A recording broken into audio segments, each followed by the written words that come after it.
My dear students, welcome to Mathological. This is third session on triangles, and in this session we will be discussing Pythagoras theorem and Pythagorean triplets, and then condition for acute, obtuse and right angle triangles. Start करते हैं session को.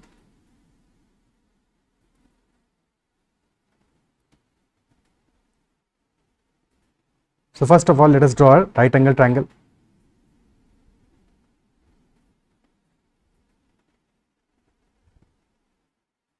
So one angle is 90 degrees.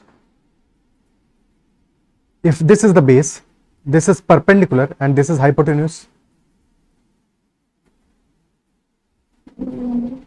H in short, then Pythagoras theorem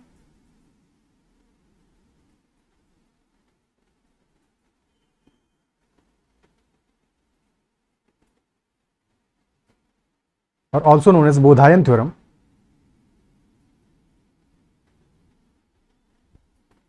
states that square of hypotenuse, that is h square, is equal to perpendicular whole square plus base square.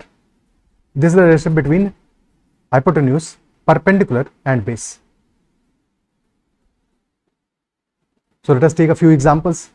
Let us say hypotenuse is 5 and then perpendicular and base are 3 and 4. Vice versa will also be true कि base हमारा 3 हो जाए और perpendicular 4 हो जाए. So 5 square is equal to 3 square plus 4 square. So 3, 4 and 5. This is one of the Pythagorean triplets. Next example could be 13, 12 and 5. So 13 square is equal to 12 square plus 5 square. So 5, 12 and 13. This is another example. Another example could be 10, 8 and 6. So 10 square, this is equal to 8 square plus 6 square. 6, 8 and 10. Then there could be another example, 17 being the hypotenuse, 15 and 8 being other two sides. 15 square plus 8 square, this is equal to 17 square.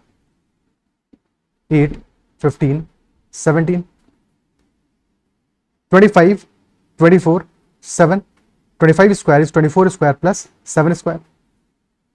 So 7, 24 and 25.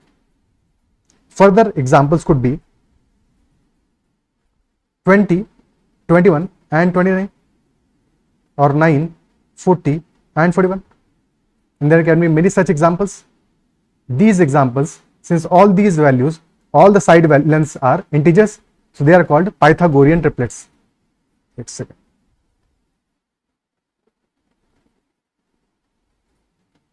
Pythagorean triplets with all side lengths being integers. Okay.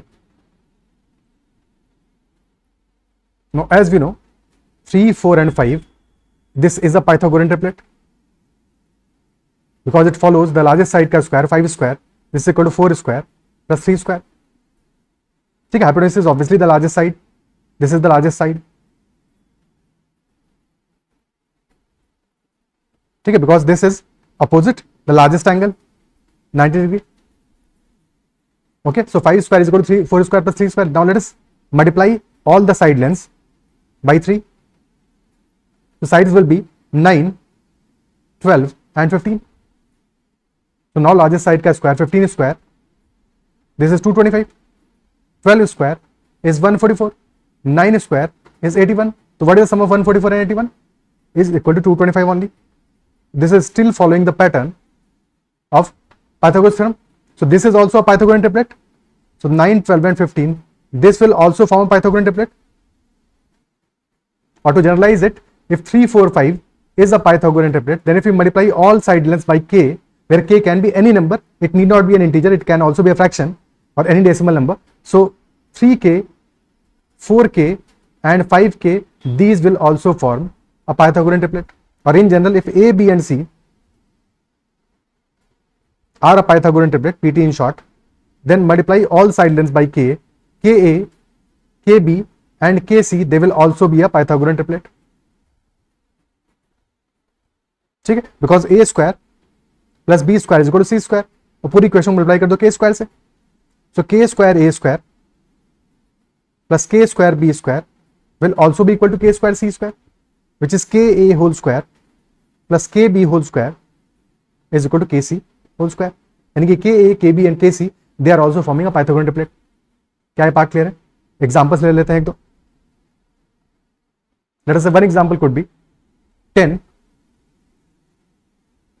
24 and 26. Now क्या 10, 24, 26 में तुम्हें दिख रहा है 5, 12 and 13? बस हर एक side length को 2 से मल्टीप्लाई कर दिया है. So this is also a Pythagorean triplet. ठीक है. और 3.6, 4.8 and 6.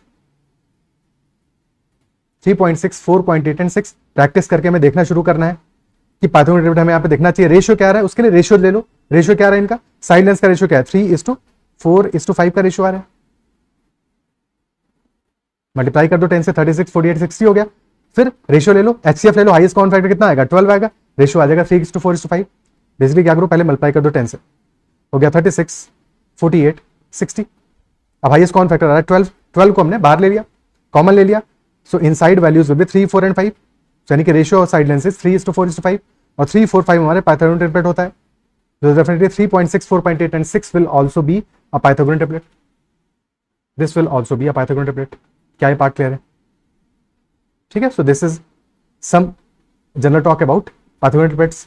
अब Pythagorean triplets का जनरल फॉर्म देखते हैं. General form of Pythagorean triplets. Okay.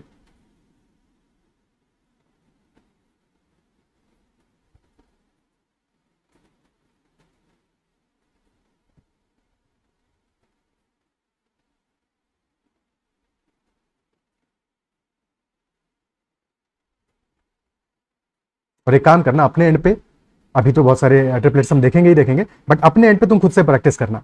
ठीक है. 2-4 दिन प्रैक्टिस करोगे पाइथागोरन ट्रिपलेट्स को, बार बार देखोगे, तो उसके बाद तुम्हें रिकॉल होना स्टार्ट हो जाएगा. जब क्वेश्चन में दिखेगा अगली बार कभी, तुम्हें हाइपोटेनस दिखेगा, तुम्हें 13 दिखेगा, तुम्हें 17 दिखेगा, और वहां पे लग रहा होगा पाइथागोरन ट्रिपलेट, तुम्हें क्लिक होना शुरू हो जाएगा. 1-2 बार में नहीं होगा. जब 2-4 दिन 5 दिन प्रैक्टिस करोगे उसके बाद में ये सब चीजें क्लिक होना स्टार्ट होगा. ओके. ठीक है. सो जनरल फॉर्म देखते हैं फटाफट से पाइथागोरन ट्रिपलेट्स का. General form. ठीक है. Let us say the three sides are A, B and C, while C is the largest side. C is the largest side. ठीक है. बाकी A और B का ऑर्डर इंपॉर्टेंट नहीं है, A और B में से कोई भी लार्जर हो सकता है, but C is the largest side because largest side का square is equal to sum squares of other two sides के सम के. ठीक है. अदर टू साइड्स के स्क्वायर्स के सम के. So if C is equal to m square plus n square, one side will be m square minus n square and other side will be 2mn. Three sides are m square minus n square, 2mn and m square plus n square. Okay. If we take m square plus n square ka whole square, which will be c square, so that will be equal to m square whole squared plus n square whole squared plus 2 times m square n square. Now can we write 2 m square n square as 4 m square n square minus 2 m square n square? क्या ऐसे लिख सकते हैं? बिल्कुल लिख सकते हैं, क्योंकि रीजनिंग है वो ऐसा करने का. We can write this as 4 m square n square minus 2 m square n square. Okay. So now this becomes m square whole square plus n square whole square minus 2 m square n square plus 4 m square n square. Now focus on the first part. First part क्या हमारा m square minus n square का whole square नहीं है. So we can write first part as, because that is a square m square का whole square, b square n square का whole square, then 2ab 2 into m square into n square, तो m square minus n square का whole square plus second part is 2mn का whole square, so 2mn whole square. So this becomes a square, this becomes b square, so c square is equal to a square plus b square. तो आगे कभी भी तुम्हें कहीं पे भी side lens दिखता है,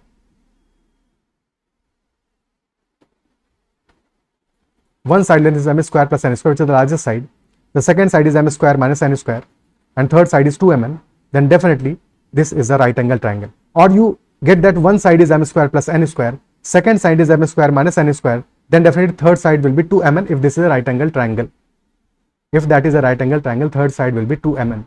Or n can take any value. M and n can take any value. The only thing is that m will always be greater than n, because m square minus n square positive होना होगा. m will always be greater than. क्या ये part clear है? So to be more specific, if hypotenuse is given as m square plus 1 and other side is given as m square minus 1, तो यहाँ पे n is equal to 1 है इस case में. This is just a specific case where n is equal to 1. तो अगर n is equal to 1 है तो थर्ड साइड हमारा हो जाएगा 2m. Third side will B 2m. Is that part clear?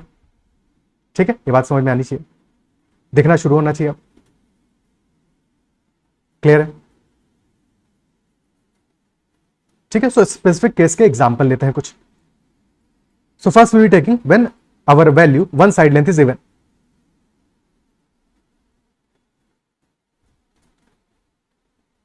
One side length is even. ठीक है, one side length is even. तो पाइथागोरस ट्रिप्लेट्स कैसे फॉर्म कर सकते हैं?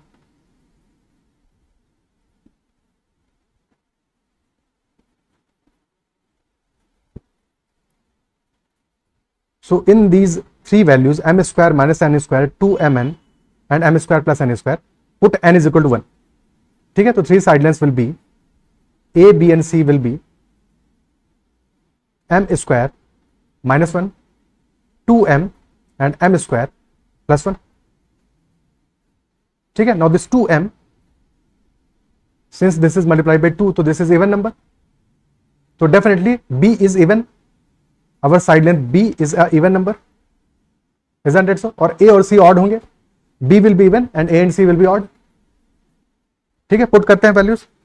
सो m is equal to 1 पे क्या कोई सॉल्यूशन मिलेगा हमें? This will be 2, this will be 0 and that will be 2. तो यहां तो कोई सॉल्यूशन नहीं मिलेगा. तो will be starting with m is equal to 2. तो for at m is equal to 2, 2m will be 4 and m square क्या होगा? m हमारा 2 है, m square will be 4, 4 minus 1 will be 3 and 4 plus 1 will be 5. तो 3, 4 and 5 first triplet. Second, if we take m is equal to क्या ले सकते हैं? 3 ले सकते हैं बिकॉज 2m इवन होगा हमारा. m को तो ऑड ले सकते हैं. m is equal to 3 पे वैल्यू क्या आएगा? 2m will be 6. m square 3 है m हमारा, m square will be 9, 9 minus 1 will be 8 and 9 plus 1 will be 10. तो 8, 6 and 10. This is our second triplet, which is just 3, 4 and 5 multiplied by 2. Third case, take m is equal to 4, so 2m will be 8, m square, 4 square will be 16, 16 minus 1, 15, 15 and 17. Then take m is equal to 5, so 2m will be 10, m square minus 1, 25 minus 1 will be 24, or 25 plus 1 will be 26, 24, 10, 26, this is basically 5, 12 and 13 वाला triplet just multiplied by 2. टेक m is equal to 6, so 12 एक side आ गया, 6 square minus 1 35, 6 square plus 1 37 and so on. You can make as many triplets as you want. क्या है? Clear है? ठीक है, you can make as many triplets as you want. Okay, clear? Now let us form Pythagorean triplets when one side is an odd number. When one side length is an odd number.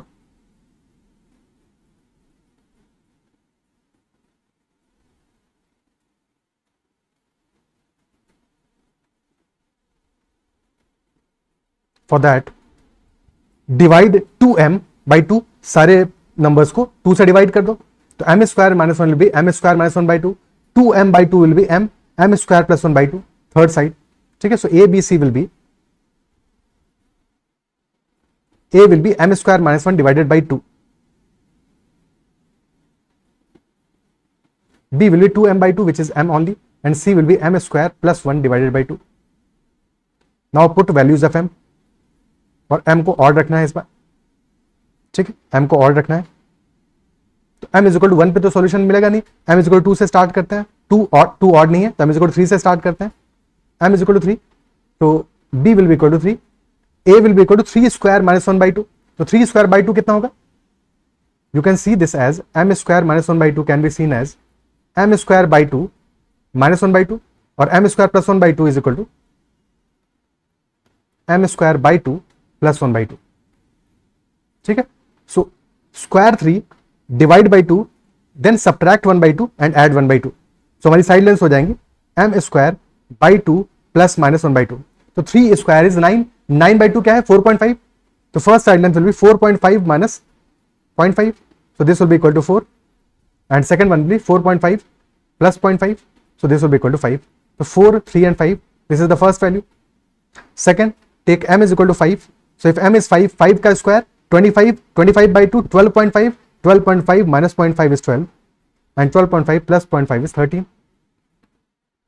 Take m is equal to 7, so 7 square is 49, 49 by 2 is 24.5, so one side length will be 24.5 minus 0.5, 24, second will be 25, 24, 7 and 25. Then take m is equal to 9, 9 square is 81, 81 by 2 40.5, तो one side length will be 40, other will be 41. क्या appreciate कर पा रहे हो? ठीक है, next case हो सकता है m is equal to 11. So for 11, 11 square is 121 minus 1, तो 121 by 2 कर लो, फिर minus 1 कर दो, फिर minus 0.5 कर दो, या 121 minus 1 करके by 2 कर दो, 60 and 61. Both are one the same thing, whichever you comfortable. तो m स्क्वायर माइनस 1 by 2 कर लो, या फिर m square by 2 minus half कर लो, both are one and the same things. क्या ये बात क्लियर है? तो हमने दोनों मेथड सीख लिया कि वन साइडेड इवेंट तो कैसे फॉर्म करने हैं पैथोगोनल ट्रिप्लेट्स, और वन साइडेड ऑड तब कैसे फॉर्म करेंगे. Is that clear? अब क्वेश्चन स्टार्ट करते हैं. क्या यहां तक बात क्लियर होती है? ठीक है, क्वेश्चन शुरू करते हैं. So first question is from CAT 2001. A ladder leans against a vertical wall. The top of the ladder is 8 meters above the ground. When the bottom of the ladder is moved 2 meters farther away from the wall, the top of the ladder rests against the foot of the wall. So what is the length of the ladder? हमें क्या करना है? We have to see Pythagorean triplet in this question. Solve करने के लिए हमें कोई formula apply नहीं करना है, Pythagorean triplet देखने का कोशिश करना है. स्टेट में वैसे ही सॉल्व करेंगे इसको. ठीक है, so make the diagram first and then try to see the Pythagorean triplet. A ladder leans against a vertical wall.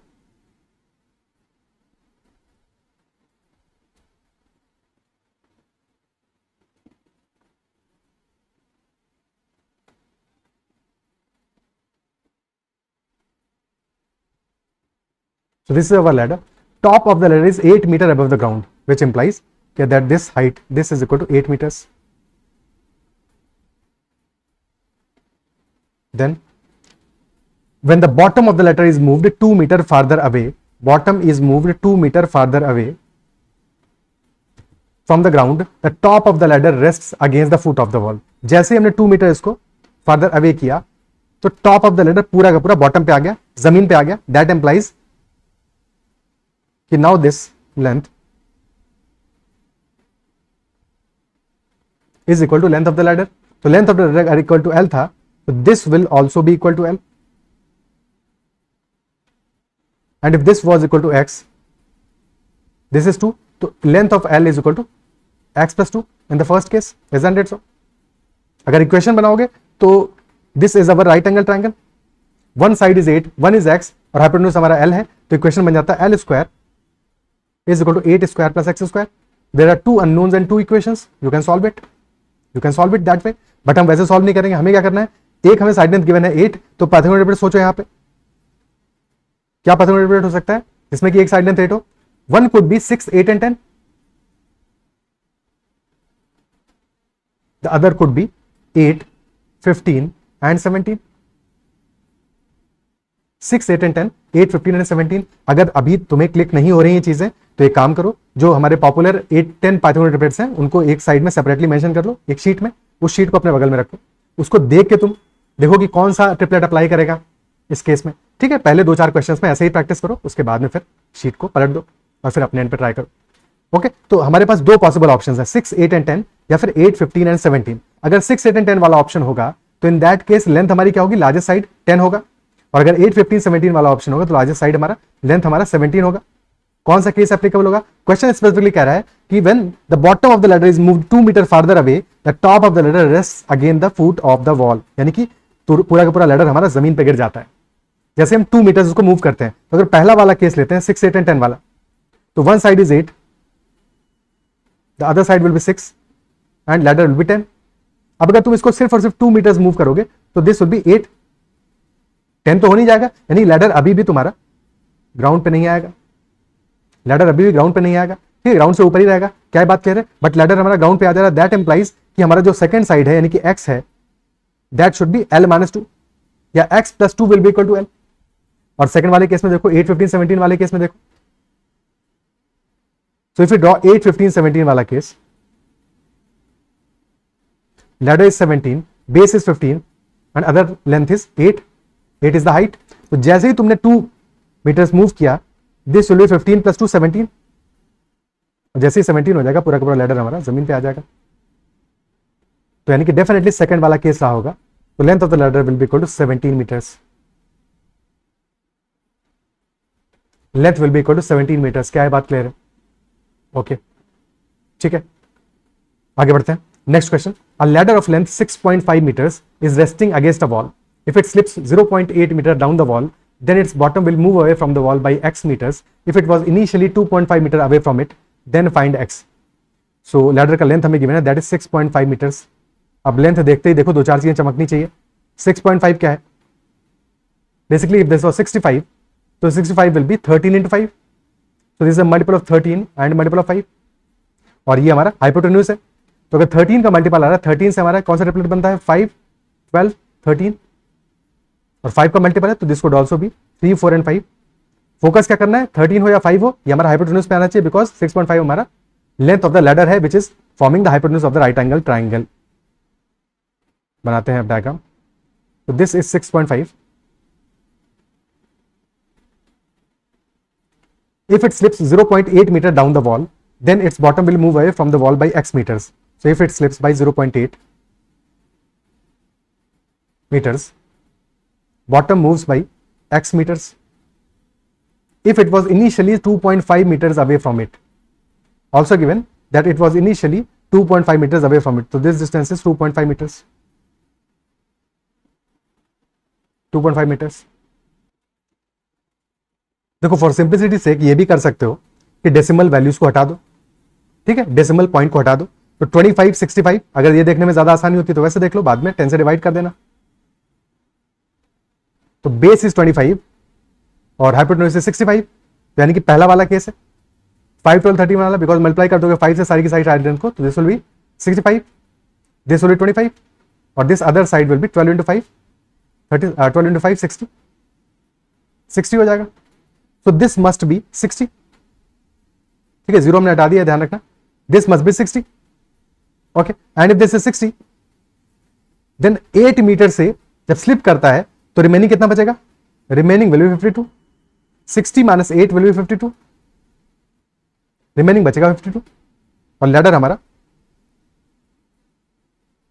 x metre आगे निकल जाएगा. So now the new right angle triangle has one side length 52. Other side length पता नहीं, but ladder का length तो 65 ही है, तो one side length is 52.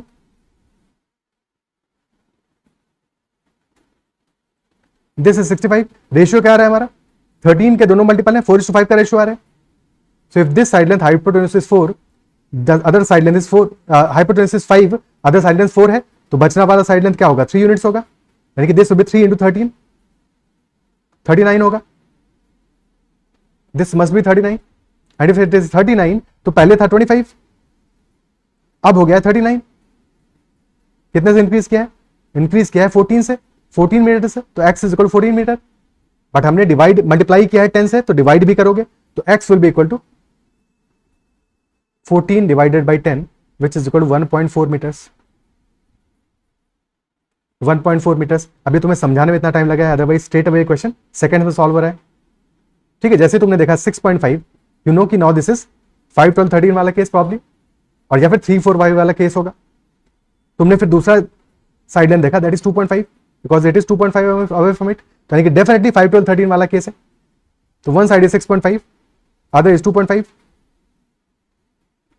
This is 2.5, this is 6.5, this is 6, and then the ladder slips by 0.8. this will be new figure. 0.8 से slip किया है, this is 0.8, तो रिमेनिंग हमारा हो जाएगा 5.2. नाउ लैडर तो अभी 6.5 है, दिस इज 6.5, दिस इज 5.2, 4:5 का रेशियो बन रहा है. दिस मस्ट बी 3 into 1.3, यानी कि 3.9. टोटल है 3.9. दिस वाज 2.5, तो this will be 1.4 metres, and this was equal to x, तो x is equal to 1.4 metres. Okay, clear. Next question. The side length of a right angle triangle are 2, 5 and c. To find the sum of all the possible values of c square. A right angle triangle has side lengths 2, 5 and c. So find the sum of all the possible values of c square.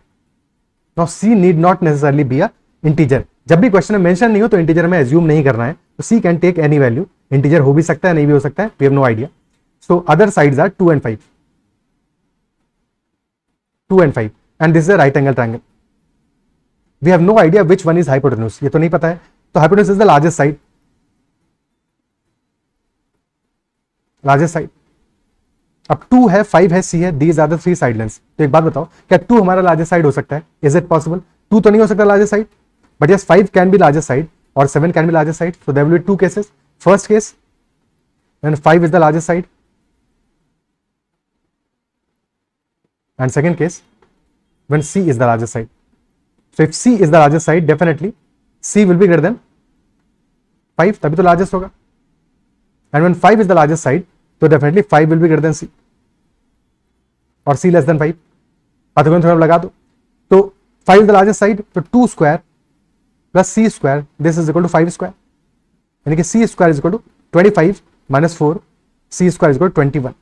तो first case में हमें c square का value मिल गया 21. Second case में c is greater than 5, तो c square this is equal to 2 square plus 5 square. तो c square is equal to 4 plus 25 यानी कि 29. So we have received two values of c. c square is 29 और 21. हमसे question में क्या पूछा है? Possible values of c square का सम क्या होगा? तो sum will be 21 plus 29 that is equal to 50. Answer will be 50. अगर क्वेश्चन c की वैल्यूज पूछता तो c can be square root 21 और square root of 29. These are the possible values of c. Is this clear? ठीक है, next question करते हैं. In a right angle triangle with side lengths a, b and c satisfying a is less than b and b is less than c. So a is the smallest side and c is the largest side. It is given that a is equal to square root of 89. So we have to find the length of the side c if b and c are integers. So a तो हमारा integer नहीं है, a is square root of 89, but it is given that b and c are integers and a is the smallest side.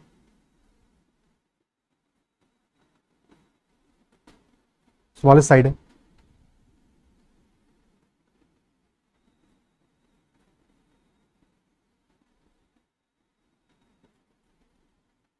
So a is root 89, the smallest side.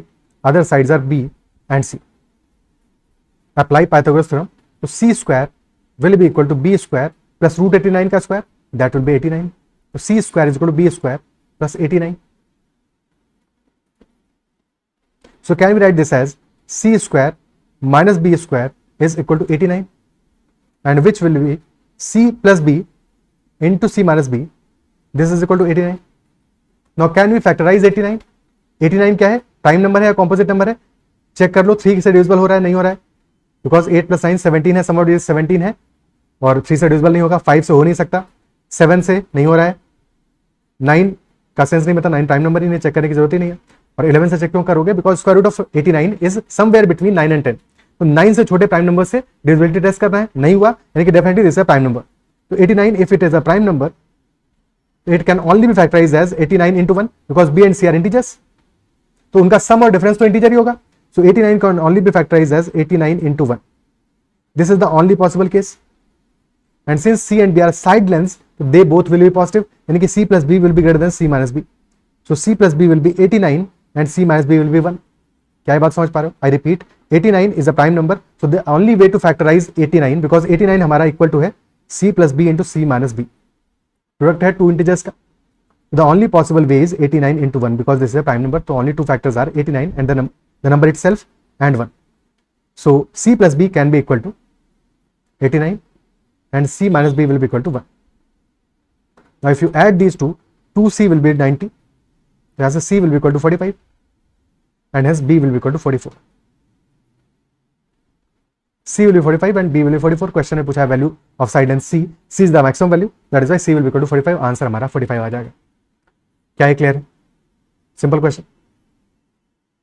Okay, क्या बात समझ में आती है? Next question. In a right angle triangle with integer side lengths a, b and c satisfying a is less than b is less than c, it is given that a is equal to 17. So we have to find the length of side c. Length of side c क्या होगा? And a is given as 17. a is given as 17. So one side length is 17 and a is the smallest side length, and that is 17. So 17 square plus b square will be equal to c square. Again, c square minus b square will be equal to 17 square, and 17 into 17. So since 17 is a prime number but 17 का square तो composite number है, तो we can break this into two parts. कैसे? 1 into 289 कर सकते हैं और 17 into 17 कर सकते हैं. और c square minus b square क्या है? This is c plus b into c minus b. तो c plus b will definitely be larger than c minus b. तो either c plus b will be 289 and c minus b will be 1. और second case will be both are 17. But क्या दोनों 17 हो सकते हैं? c plus b has to be definitely greater than c minus b because otherwise b 0 आ जाएगा. अगर दोनों को 17 कर दोगे c plus b as well as c minus b, तो यहां से हमारा c is equal to 17 आ जाएगा, b is equal to 0 आ जाएगा. बट ये साइड लेंथ है तो ये केस तो पॉसिबल नहीं है. तो पहला ही केस पॉसिबल होगा. c plus b is 289, c minus b is 1. तो c plus c सम कर दोगे दोनों इक्वेशंस को, तो 2c will be 290. तो c will be equal to 145 and b will be equal to 144. These will be our side lengths. क्या ये clear है? c will be 145 and b will be 144. अब इसी सेम क्वेश्चन को जो हमने मेथड सीखा था पाइथागोरस ट्रिपलेट्स का, वैसे भी सॉल्व कर सकते थे बिकॉज ऑड है.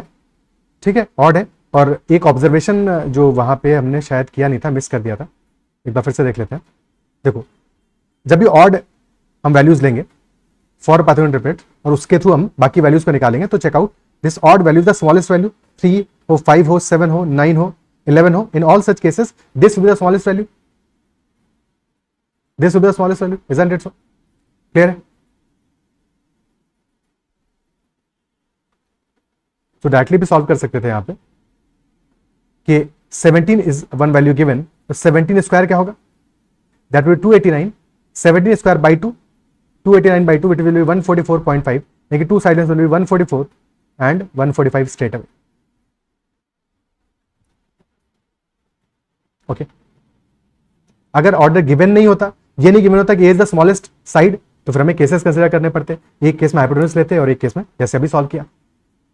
ओके, तो हाइपोटेन्यूज लेते और हाइपोटेन्यूज पता है a is equal to 17 is part of one very famous Pythagoras triplet, that is 8, 15 and 17. In this case 17 could be the largest side. अगर क्वेश्चन में ये कंडीशन गिवन नहीं होता कि a is the smallest side, तो that would also have been a solution some way or the other way. Clear? Okay. Next question. Based on the figure below, what is the value of x if y is equal to 10? If y is equal to 10, then what will be the value of x? Pause this video. Try to solve it. Easy question है. तुम्हें बस triplets के form में ही सोचना है और इससे ज्यादा कुछ भी नहीं सोचना है. कोई भी और कैलकुलेशन करने की कोशिश नहीं करनी है. Only think in terms of triplets. कि क्या ट्रिपलेट यहाँ पे फिट बैठ सकता है. ठीक है. गिवन वैल्यूज क्या है? y गिवन है. y is equal to 10. That is given. And that is the only value given in this whole figure. ठीक है. So one value is x minus 3. Here it is also x minus 3. Then this is x plus 4. Then this side, this is x. And question is asking about x. What will be the value of x? So y is given as equal to 10, or y is the hypotenuse of one of the triangles, one of the right angle triangles. y hypotenuse है. तो if 10 is the hypotenuse, तो क्या हमारा Pythagoras triplet बन सकता है? 3, 4, 5 वाला case बन सकता है, यानी कि बेसिकली मल्टीप्लाइड बाय 2, 6, 8 और 10 वाला. 10 इज द हाइपोटेन्यूज, तो other two sides can be 6 and 8. That is a possible case. But अगर 6 और 8 बन रहा है तो क्या केसेस बनेंगे? x minus 3 कैन बी 6 और x minus 3 can be 8. Okay, x minus 3 को 6 रख के देखते हैं. So if x minus 3 is 6, तो यहां 6 आ जाएगा, यहां भी 6 आ जाएगा. x minus 3 6 है, x हमारा हो जाएगा 9. एंड इफ x is 9, तो x plus 4 हो जाएगा हमारा 13. ठीक है. This will B 8 and this again will be 6. But if this is 6, this is 8, तो ये तो 10 आ जाएगा, यहां तो चलेगा. बट 6 और 13 से क्या 14 बन रहा है हमारा? Because this is 8, this is 6, 8 plus 6 14 हो जाएगा. बट क्या 6 13 से 14 वाला हाइपोटेन्यूज बनना पॉसिबल है? Is that a Pythagoras triplet? क्या ये पॉसिबल है 6, 13 से 14 बनना? That is not possible. यानी कि definitely our assumption was wrong.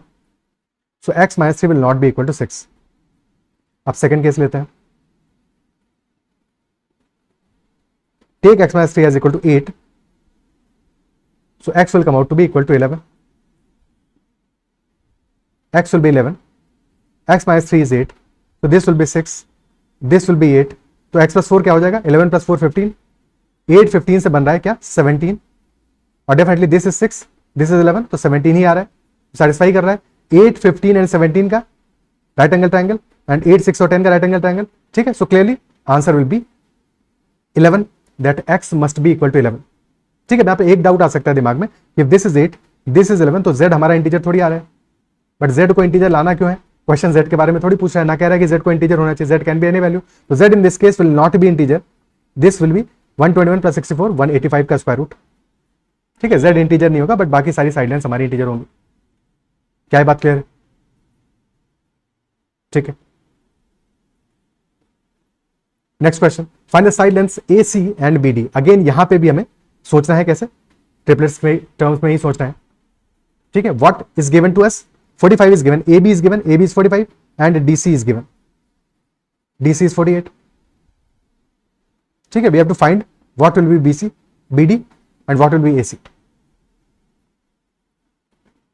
And what is common in these triangles, there are total 3 right angle triangles there, 3 right angle triangles.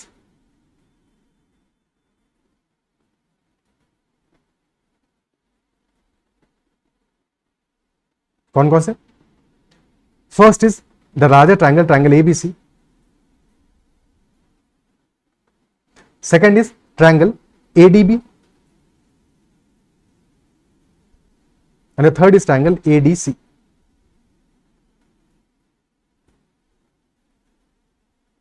और side lens proper integer है, 45 है, 48 है. 45 क्या है, 45 इज बेसिकली 15 इंटू 3 और 5 into 9, but hypotenuse है. क्या कोई ऐसा ट्रिपलेट है जहां पे कि 15 हमारा हाइपोटेन्यूज में आता हो, is there any such triplet? ऐसा कोई ट्रिपलेट तो नहीं है. 45 आता हो, 45 तो आ सकता है, बिकॉज 45 इज 5 इंटू 9, 5 इंटू 9 तो 3 4 5 वाला तो बन सकता है कॉम्बिनेशन, सबको मल्टीप्लाई कर दो 9 से, सो हो जाएगा 27, 36 and 45. This is a possible case. Isn't it so? 9 आता है हाइपोटेन्यूज पे, क्या ऐसा कोई पैथोमेट्रिक ट्रिपलेट है? ऐसा भी कोई ट्रिपलेट समझ में नहीं आता. हाँ 9 आता है, 9 तब आता है जब 9 40 और 41 होता है, बट यहाँ पे 9 हमारा स्मॉलेस्ट साइड है. सिमिलरली 15 आता है जब 8 15 एंड 17 होता है, पर 15 यहाँ पे हाइपोटेन्यूज थोड़ी है. That is why these cases will not be considered by us. हम इन केसेस को कंसिडर क्यों नहीं करेंगे, बिकॉज हमें हाइपोटेन्यूज के बारे में सोचना है. हाइपोटेन्यूज 45 है, ओके, तो यानी कि ये केस हमारा एक पॉसिबल केस होगा, बट अकॉर्डिंगली हमें 48 के लिए भी सोचना पड़ेगा.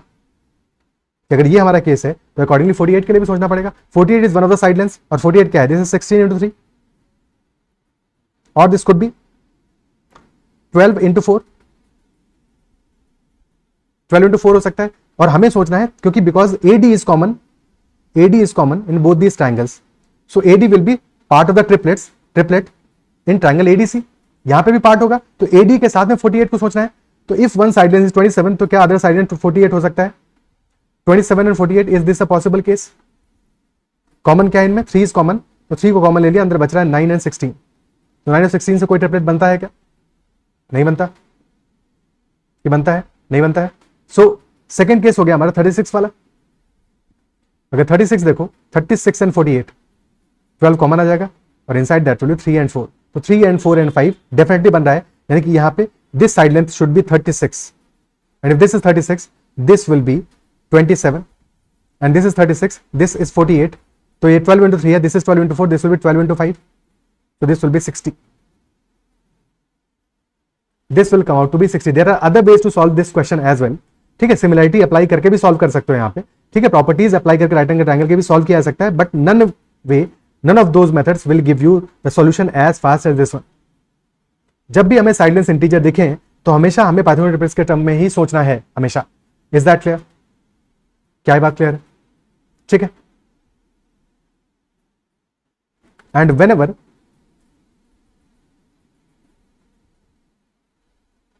We have a triangle, it could be any triangle, यहां पे तो राइट एंगल ट्राइंगल्स थे, but it could be any triangle whatsoever. ठीक है, in any triangle, triangle ABC, if side lengths are given and दो साइड लेंस आर इंटीजर्स, ठीक है, दो side lengths are integers, let us say A B and C are the side lengths and you drop a altitude from the vertex A.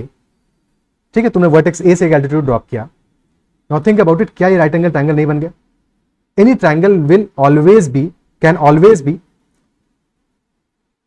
Divided into two right angle triangles. कोई भी triangle हो, side lens अगर हमारे integer है तो उसको एक right angle, दो राइट एंगल ट्रायंगल में हमेशा डिवाइड कर सकते हैं। और दोनों का एरिया क्या होगा? एरिया वेरिया तो खैर कल देखेंगे, बट क्या ये बात समझ पा रहे हो? और इस चीज को भी डिटेल में कल समझेंगे कि ये हमें कैसे हेल्प करेगा। And this applies to any triangle as such. ठीक है, एज लॉन्ग एज हमारी साइड लेंस इंटीजर है। कभी कभी जब इंटीजर नहीं भी होंगी, इरेशनल होंगी, वहां पे भी हम यूज कर पाएंगे अपने राइट एंगल ट्रायंगल या ट्रिपलेट्स की प्रॉपर्टीज को, जैसे √89 वाले केस में देखा था। क्लियर है? चलो आगे देखेंगे इसको। अभी अगला क्वेश्चन करते हैं। तो in right angle triangle with integer side lengths A B and C satisfying a less than b and b less than c, it is given that a plus c is equal to 49. तो find the number of possible triangles. Find the number of possible triangles कितने होंगे हमारे? ठीक है, right angle triangle है, integer side lens है a b and c और a is less than b, b is less than c. तो a is the smallest side and c is the largest side. Smallest and largest. And a plus c का sum is given as 49. तो find the number of possible triangles.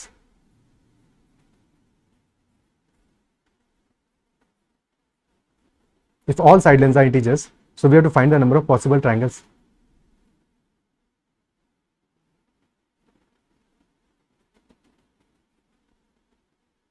अच्छा, यहां पे अपना जो triplet था, generalized form A B C, where A is M square minus N square, B is 2mn and C is M square plus N square, उसको apply करते हैं,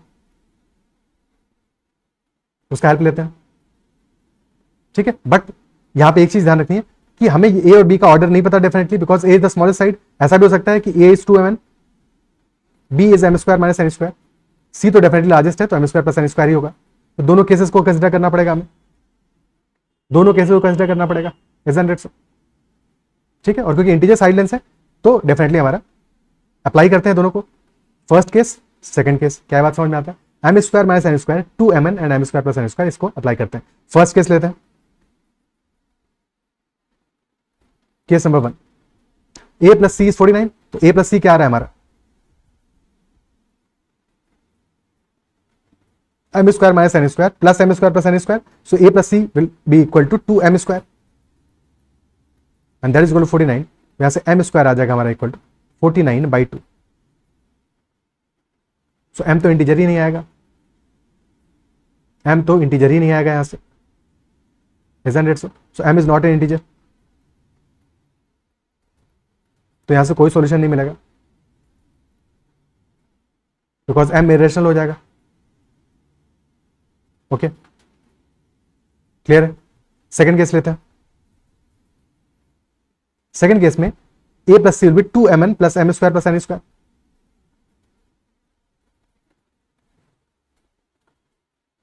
This is a plus c and this is equal to m plus n whole square which is equal to 49. m plus n whole square is equal to 49, यानी कि m plus n यहां से आ जाएगा 7।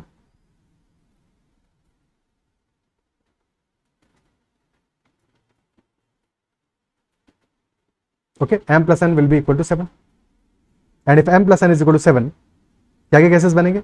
m and n could be, m larger होगा n से हमेशा because m square minus n square को positive होना है, m should be greater than n, जो भी वैल्यूज लोगे m should be greater than n। तो m can be 6, n can be 1। ठीक है, n 0 नहीं हो सकता बिकॉज n 0 होगा तो फिर साइड लेंस इक्वल हो जाएंगे, हमारी दो साइड तो इक्वल हो जाएंगी। तो 6 और 1 वाला केस हो सकता है। If m is 6 n is 1, m is 6 n is 1, side lens क्या आएगा उस केस में? 6 स्क्वायर माइनस 1 यानी कि 35। ठीक है, हमारा a क्या है? a इज 2mn, तो सबसे पहले a लिख देते हैं so that proper order रहे। so a b and c, a is 2mn, so 2 into 6 into 1 12, then b will be m square minus 1 यानी कि 36 minus 1 35, c will be 37। this is one possible case। second case could be जब हमने m plus n 7 है तो 5 और 2 ले लिया, ये 5 and 2 को लिया तो a हमारा आ जाएगा 2 into 5 into 2 यानी 20, b will be 5 square minus 2 square, so 21 and c will be 29। 20 21 21 वाला केस है। थर्ड केस 4 and 3 लिया, 4 और 3 लोगे तो 2mn will be 24, M square minus N square होगा 16 माइनस 9 7 हो जाएगा, और थर्ड केस हो जाएगा 16 प्लस 9 25। क्या यहां तक बात क्लियर है? क्या 3 केस आ रहे हैं? क्या 3 केस आ रहे हैं? और क्या तीनों के तीनों केस हमारे सेटिस्फाई करेंगे? सेटिस्फाई करेंगे। A should be less than B and B should be less than C, but observe the third case. Third case में B is the smallest, B is the smallest, तो third case हमारी given condition को satisfy नहीं कर रहा है, तो this will be not be part of the solution, isn't it so? This will not be part of the solution here. क्या है? क्लियर है? ठीक है, ओके। सो थर्ड वाला केस हम इंक्लूड नहीं करेंगे, because in that case B is coming out to be smallest value, उसको एक्सक्लूड कर देंगे। So only possible cases will be first two cases, first case is fine, second case is fine, तो only 2 possible triangles are there. Very important, only 2 possible triangles, because third case is also a triplet, that is fine, but condition a less than b less than c को follow नहीं कर रहा, that is why that will not be the answer. So 2 will be our answer. Number of possible triangles will be 2 only. Very good question. Clear है? Simple question है, but क्या बात समझ पा रहे हो? Okay, आगे बढ़ते हैं। Next question. In a right angle triangle with integer side lengths a, b and c, it is given that 5a is equal to 2 times b plus c. तो find the minimum value of a plus b plus c. यानी perimeter का side length अगर a b c है तो a plus b plus c क्या है? This is perimeter. तो smallest value of the perimeter क्या होगा? राइट एंगल ट्रायंगल है और गिवन है 5a is equal to 2 times b plus c. कैसे करेंगे? 5a is equal to 2 times b plus c. Pause the video and try to solve it.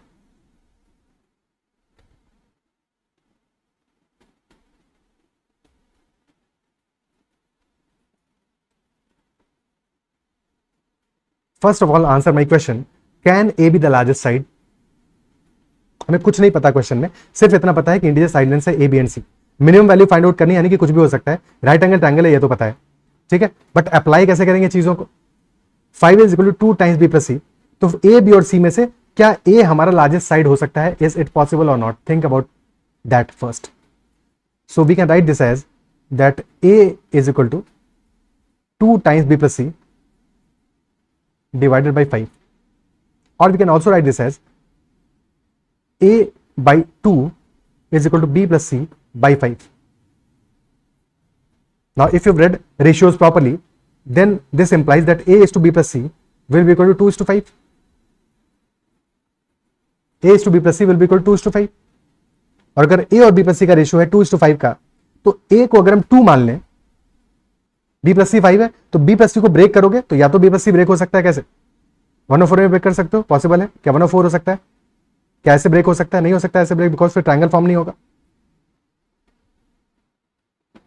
2 और 3 break हो सकता है, बिल्कुल हो सकता है, that is a possible case, but right angle triangle तो नहीं बनेगा ना उससे। 2, 2 और 3, बट ऐसे ब्रेक हो सकता है हमारा, ठीक है, या फिर 1.8, 3.2 या कुछ भी ऐसा वैल्यूज, हाँ ऐसे ही ब्रेक हो सकता है, पॉसिबल है। बट इन एनी केस तुम कैसे भी क्यों ना ब्रेक करो, one side will definitely be greater than 2। अगर हमारा 2 साइड लेंथ का सम 5 है तो one of them will definitely be greater than 2, isn't it so? और अगर इतनी सी बात समझ में आ रही है तो the hypotenuse will be one of B and C. सबसे important conclusion, hypotenuse will be B और C, because the largest side will be B और सी और नॉट ए। ए हमारा लार्जेस्ट साइड नहीं होगा। क्या ये क्लियर है? And we can assume B और सी में से किसी भी एक को हाइपोटेन्यूज मान सकते हो, बिकॉज बिल्कुल सिमेट्रिकल है बी और सी में मामला। बी को सी से रिप्लेस कर दो, क्या फर्क पड़ेगा? दोनों का कोफिशिएंट सेम है, तो बी और सी में से किसी एक को हम हाइपोटेन्यूज एज्यूम कर लेते हैं। ए हमारा हाइपोटेन्यूज नहीं होगा, that is first part, first point. क्या ये बात समझ पा रहे हो?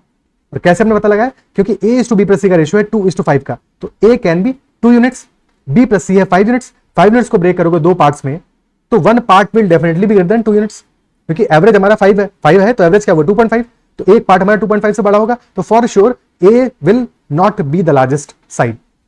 तो we can now form the equation that A square plus B square is equal to C square, अगर हमने मान लिया C is the largest side. क्या ये बात समझ में आती है? Is this part clear that A square plus B square can be written as C square? Okay, और फिर हमें ए और बी प्लस सी का एक रिलेशनशिप गिवन है, that 5a is equal to 2 times B plus C, 5a is equal to 2 times B plus C. और अभी हमने लिखा that A square plus B square is equal C square, यानी कि A square can be written as C square minus B square. और कैसे लिख सकते हो तो C square minus B square क्या है, this is C plus B into C minus B, और a is equal to 2 times b plus C upon 5। Put that in this equation, a is equal to 2 times b plus C upon 5।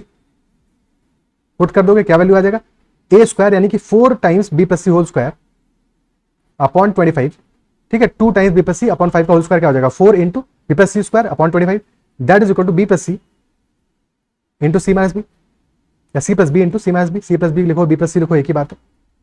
क्या ये clear है? और since b plus C is a positive value, या तो common ले लो एक side में, या फिर b प्लस सी को कैंसिल आउट कर सकते हो, स्क्वायर है तो एक पावर कैंसिल आउट कर दिया, because this is 4 times b plus C into b plus c, ये b प्लस सी को कैंसिल आउट कर दिया, तो रिमेनिंग हमारा बचा 4 times b plus C upon 25 is equal to c minus b. Now b plus c को लिखा है c plus b upon c minus b, this is equal to 25 upon 4। क्या ये क्लियर है? c plus b upon c minus b will be equal to 25 upon 4। अब एक बार इसमें component dividend लगा दो, सो क्या आ जाएगा, c प्लस बी कितना हो जाएगा, 2c upon c plus b minus c minus b, तो that will be 2b। 25 plus 4 29, 25 minus 4 21, तो c by b comes out to be 29 upon 21। Very important result, c by b comes out to be 29 upon 21, यानी कि c और b का जो ratio है that is 29 upon 21। Okay, और क्या इससे तुम्हें कोई ट्रिपलेट नजर आ रहा है? क्या ट्रिपलेट देख पा रहे हो यहाँ पे, c इज 29, b इज 21, तो 20 21 29 वाला ट्रिपलेट दिख रहा होगा। अगर नहीं दिख रहा है तो देखना पड़ेगा उसको, अदरवाइज तुम अलजेब्राइकली सॉल्व करोगे इसको, इसके बाद में और अभी आगे प्रोसेस करोगे, और अगर दिख रहा है तो खत्म हो गया क्वेश्चन हमारा, because now c can be 29, b can be 29 and a can be 20, a can be 20, a is 20, b is 21 and c is 29। These are the possible values. Question से क्या पूछा, minimum value of the perimeter. अब इससे ज्यादा इसको further simplify तो नहीं कर सकते, this is in the most simplified form. इससे इसको सिंप्लीफाई नहीं कर सकते, जब इससे छोटा करोगे, डिवाइड करोगे किसी नंबर से, तो ये इंटीजर नहीं रहेगा, फ्रैक्शन हो जाएगा। तो this is the smallest possible values of a b c, smallest possible integral values of a b c, integral values of a B and c. तो ए प्लस बी प्लस सी का मिनिमम वैल्यू क्या आ जाएगा, 20 plus 21 plus 29, this comes out be equal to 70। 70 will be our answer, 70 हमारा इस question का answer हो जाएगा। क्या है क्लियर है? First part that we understood that A should not be the largest side, that was the most important part, क्योंकि उसके बाद भी हम पाइथागोरस थ्योरम अपना अप्लाई कर पाए। ओके, अदरवाइज फिर हमें केसेस बनाने पड़ते कि if A is the largest side, तो फिर इक्वेशन हमारा होता है B square plus C square is equal to A square, और फिर वहां पे हम फंस जाते हैं, क्योंकि उस पर सॉल्व नहीं कर पाते, हम अटक जाते। ठीक है, क्या ये बात समझ पा रहे हो? Are you able to appreciate it? ठीक है, अभी आज अब सेशन थोड़ा लंबा हो गया, तो इतना ही रखते हैं सेशन में। Right angle triangle, acute angle triangle and obtuse angle triangle वाला जो कंडीशन है हमारा, उस पर बेस्ड एक छोटा सेशन कर लेंगे नेक्स्ट सेशन में। इस सेशन को इतना ही रखते हैं, एंड आई बिलीव जो भी हमने किया है डिस्कस वो समझ में आएगा, मजा आएगा इस सेशन में। And if you like this session, make sure to give your feedback as well. That's all for this session, bye bye, take care and keep learning.